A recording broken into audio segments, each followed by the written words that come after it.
I'm still mad about Daniel's part, and I'm not mad because I got proven wrong. It's more really I'm mad because ever since Daniel's part came out, I've just been having this lingering question of what's the point of Daniel having UI?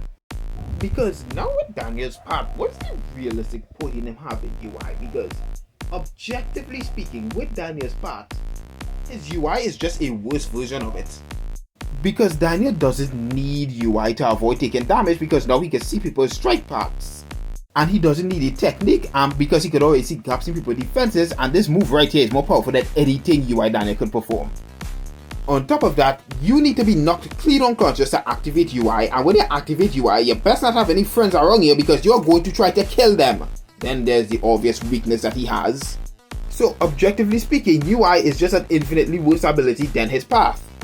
But it's not like a case where Daniel had control over his UI and he just got a better version of it being that of his path. No, Daniel never had control of his UI, where he had a little bit of control over his UI, which he just can control when he can go into it and come out of it. That's all. He doesn't have control over his actions. I guess you could argue, thanks to the fact that Daniel's part consumes so much stamina, you could make a case for his UI ability still having some form of use. But then again, he can just end fights within a couple of seconds 9 times out of 10.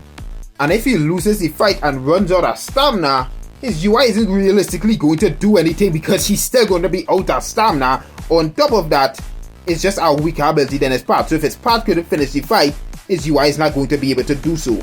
So yeah, thanks to PTJ giving Daniel a path that's completely unrelated to UI, now this ability that is so hyped up is pretty much pointless.